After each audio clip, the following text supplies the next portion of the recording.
Reverendíssimo Padre Nilci, presidente desta celebração eucarística, queridos irmãos e irmãs presentes nesta Igreja Matriz, queridos internautas que nos acompanham pela Rede Santa Rita e pela Rádio Ativa.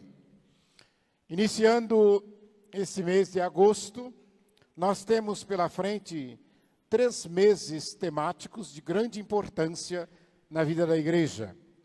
Nesse mês de agosto, nós falamos que é o mês das vocações. Refletir sobre as vocações, rezar pelas vocações.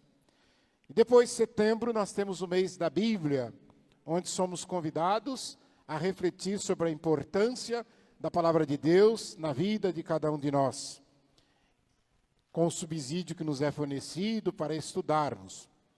E depois, outubro, nós temos o mês das missões. Rezar pelos missionários, missionárias. Afinal de contas, todos nós também somos, de certa forma, missionários e missionárias do Reino de Deus. Mas neste agosto, o primeiro final de semana é dedicado a rezar e a olhar para a vocação do ministério ordenado, ou seja, o bispo, os padres, presbíteros, e os diáconos, ministério ordenado. Então, a vocação daqueles que se ordenam para exercer esse ministério. Amanhã é dia do padre, depois dia 10 é dia do diácono. E o segundo final de semana, nós celebramos a semana, no Brasil inteiro, da família. Somos convidados a olhar para a vocação na família. Mas nós celebramos no dia 10 de agosto, segundo domingo, o dia dos pais. Mas lembra-se que nós olhamos para toda a família. A vocação de ser pai, a vocação de ser mãe, a vocação de ser esposo, a vocação de ser esposa, de ser filho, filha, irmão, etc. Depois, no terceiro final de semana, nós vamos debruçar sobre a vocação à vida religiosa, das congregações, dos institutos, das comunidades, novas comunidades. Então, a vida consagrada, os irmãos, irmãs, freis, freiras e etc. Estaremos aí olhando para eles, rezando por eles. E o último final de semana é a vocação de todos os agentes de pastoral da igreja, os leigos e leigas que na igreja oferecem o seu trabalho, o seu serviço, e de modo especial se coloca um olhar especial sobre o catequista, que é aquele que educa na fé. Então, no último final de semana de agosto, estaremos celebrando isto. Na liturgia de hoje, nesse primeiro domingo de agosto, nós vemos do livro do Eclesiastes se falar sobre a vaidade.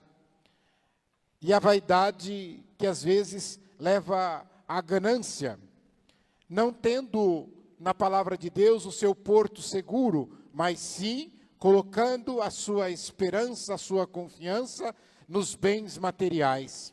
Isso, diz a palavra de Deus, é pura vaidade. E a ganância, ela é fruto do egoísmo. Aquelas pessoas que são egoístas porque só pensam em si mesmo, não pensam nos demais. Aquelas pessoas que não sabem dizer no plural as coisas. Aquelas pessoas que falam tudo no singular. É meu carro, é minha casa, é minha família, é meu, é meu, é meu. Ela não consegue dizer, é nossa casa, é nosso carro, é nosso trabalho, é nossa família. Não, ela tem aquele sentido de ser dona, de ter poder, de possessão sobre os demais, sobre as outras coisas. E isto é a crítica que se faz aqui. Depois, quando Paulo escreve aos Colossenses, então ele fala sobre uma coisa muito interessante, Eu lembro bastante, grande amigo seu, padre, do Padre Léo, que ele usava muito nas suas pregações, buscai as coisas do alto, buscai as coisas do céu, as coisas celestiais. Às vezes a gente briga, a gente corre, tudo por coisas que são passageiras e que não têm valor algum, e às vezes esquece de buscar o mais importante. Ele fala do revestir-se do homem novo. Jesus Cristo nos despiu do homem velho, ou seja, da vida do pecado, de toda sujeira e etc, etc. E nos revestiu de um homem novo, cheio da graça de Deus. Então nós devemos zelar por esta veste nova do que fomos revestidos pelo batismo. Não devemos fazer que nem porco que volta para a lama depois do banho. Não, nós não podemos voltar para a vida do pecado mais. A gente tem que lutar sempre e em todos os dias para honrarmos esta veste nova pela qual fomos revestidos em Cristo Jesus pelo seu sacrifício de cruz. Depois, quando nós chegamos ao Evangelho, esse Evangelho é muito interessante porque ele nos faz pensar e pensar bastante.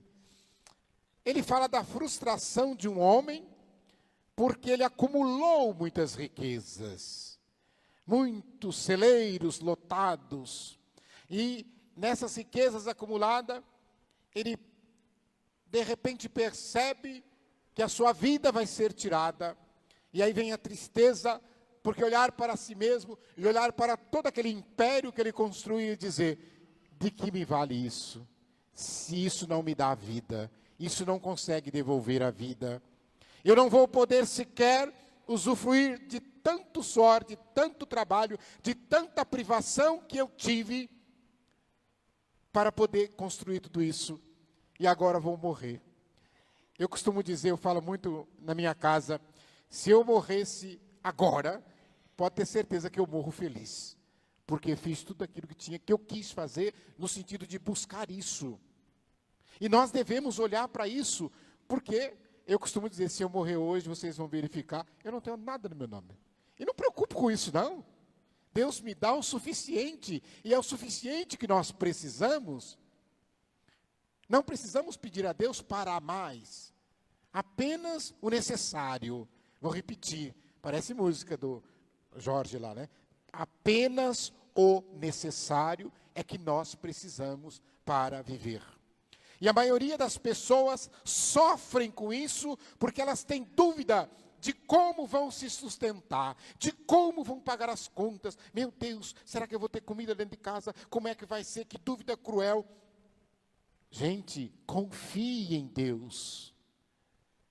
Tenha fé na providência, porque Ele provê aquilo que é necessário para seus filhos e para suas filhas. Então não precisa se preocupar tanto com isso.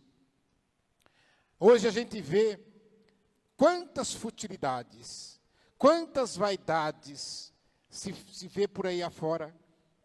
Às vezes fico a pensar, faço uma comparação aqui, né? Teve uma universidade lá da Inglaterra, eu já falei isso aqui, eu vou arredondar os números aqui, para vocês poderem entender bem, né?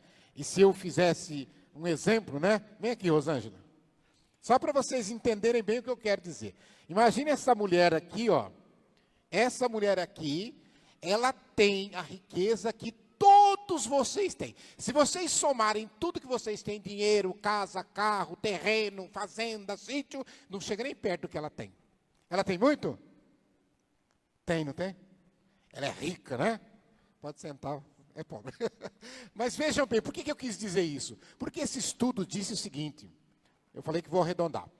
Se nós somarmos a fortuna das 10 pessoas mais ricas do mundo, nós chegaremos ao absurdo de dizer que elas possuem uma fortuna maior do que a soma do resto. É isso que a gente quer dizer. Essa vaidade de amontoar dinheiro, de amontoar, né? São futilidades, né? Você vê de repente, você olha para lá, a madame pagou 500 mil reais no vestido. Meu Deus, 500 mil pagou. Gastou 15 mil, né? 15 mil não, 100 mil numa garrafa de vinho. Ah, porque essa garrafa de vinho tem tantos anos, ela vale 100 mil reais. Então, olha para vocês verem a questão dos valores que são banalizados. Meus irmãos, olhemos para a partilha que o nosso Deus fala, para não vivermos naquela situação de que você deve possuir. Jesus não está dizendo que é pecado ter dinheiro, ter bens, ser rico, entre aspas, não é pecado. Você pode possuir um carro, você pode possuir uma casa, você pode possuir uma poupança, não tem problema nenhum. Mas o contrário não pode acontecer, o dinheiro te possuir, ou seja, o dinheiro passa a ser seu dono. O seu carro passa a ser seu dono, a sua casa passa a ser seu dono, os bens materiais passam então a ser seu dono. E aí você vai entrar naquela praga que chama teologia da prosperidade.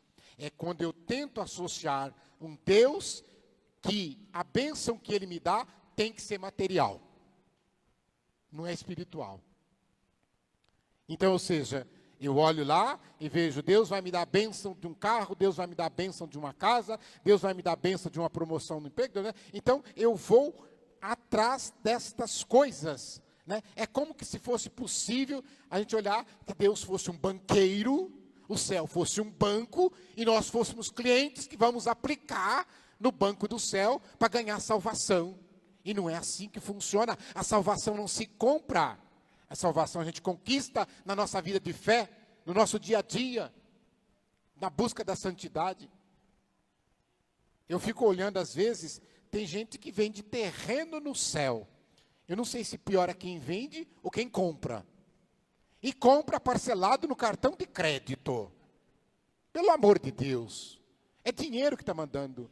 Então, cuidado com isso. É o que chama a atenção para nós, este evangelho. O padre falava agora há pouco, na homilia, na Igreja Auxiliadora, em outras missas desse final de semana, né? A gente vai muito em velório. E é triste. E dói o coração da gente, a gente perceber nas conversas, nos corredores, às vezes parentes já discutindo, ai, a casa de papai, a casinha da mamãe vai ser minha.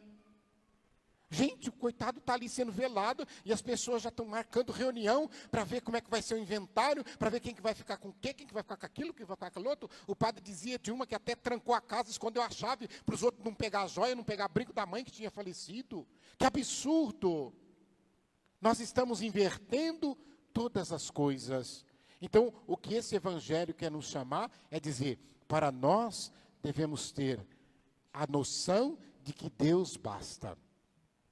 E essa é uma frase de Santa Teresa d'Ávila. Ela que dizia, Deus basta. Confie em Deus. E aqui, eu lembro, já encerrando, de um conto que dizia, muitos conhecem, já estudaram, né? Alexandre o Grande, Alexandre Magno, né? O império dele começava aqui na Ponta da Europa e ia até lá na China, né? Dominava tudo. Era o grande poder da época. E dizem que este homem convocou seus generais e deu uma ordem para eles. Olha, o dia que eu morrer, eu quero que vocês convidem os médicos para carregar o meu caixão. Eu quero que vocês vá ao longo do cortejo fúnebre, jogando ouro e a minha prata pelo chão. E finalmente, eu quero que vocês deixem as minhas mãos fora do caixão, ao relento. E os generais não entenderam absolutamente nada e perguntaram, mas imperador, por que isso? Nós não entendemos. E a resposta dele foi a seguinte, eu quero que os médicos carreguem o meu caixão para mostrar que eles não têm poder sobre a morte. Ele não era cristão, mas aqui um grande ensinamento. Só ele venceu a morte. Só Deus tem poder sobre a morte e a vida. Só Deus nos dá vida e só Deus pode tirá-la. Não há dinheiro que te dê vida. Não há dinheiro que te dê saúde. Segundo, mas então, por que jogar seus tesouros ao longo do caminho? E ele dizia, para que as pessoas vejam que os bens materiais ficam aqui. E finalmente, porque as mãos vazias, para dizer que nós viemos a este mundo sem absolutamente nada. E daqui sairemos sem absolutamente nada de material. O que nós levamos? Levamos as obras que fizemos, a bondade, a caridade que praticamos, o amor que dedicamos às pessoas, o bem que fizemos, a família que construímos. Esse é o legado que nós vamos apresentar diante de Deus, a fé que nós professamos, isso sim. Mas ninguém vai apresentar dólar, ninguém vai apresentar real, ninguém vai apresentar euro, ouro, prata, diante de Deus, porque vai ficar tudo aqui. Precisamos ter consciência de que nós não somos Deus, não somos nossos próprios criadores. Precisamos ter consciência de que a vida neste mundo acaba, de que nada levamos. Precisamos ter consciência de que nós plantamos e outros vão colher. Assim como nós colhemos muitas coisas que nós não plantamos, mas outros plantaram por nós. A verdadeira riqueza tem que ser o entendimento de que não dei início à minha vida e nem determino o fim natural dela. A verdadeira riqueza está no amor ao próximo e o amor a Deus, que é o nosso maior tesouro, que se oferece neste altar, na Eucaristia, como alimento de vida eterna para cada um de nós. Então que nós possamos, eu vou ler um trechinho de uma letra de uma música que diz assim: a quem tenho eu no céu, senão a ti? Fale para Deus isso. A quem eu tenho no céu, senão a ti? E aqui na terra, quem que eu desejo mais que Deus? Ninguém, só Deus. Deus está em primeiro lugar. A minha alma desfalece, mas Deus é força no meu coração. Ele é a minha herança para sempre. A minha herança não é carro, a minha herança não é casa, a minha herança é Deus. É a grande herança que eu vou ganhar quando eu fizer a minha passagem, quando você fizer a sua passagem. Levemos isso dessa liturgia de ensinamento para nós, para que possamos não privar os nossos filhos ou até nós mesmos de alguma coisa, para juntar tesouros que a traça corrói e que a ferrugem destrói.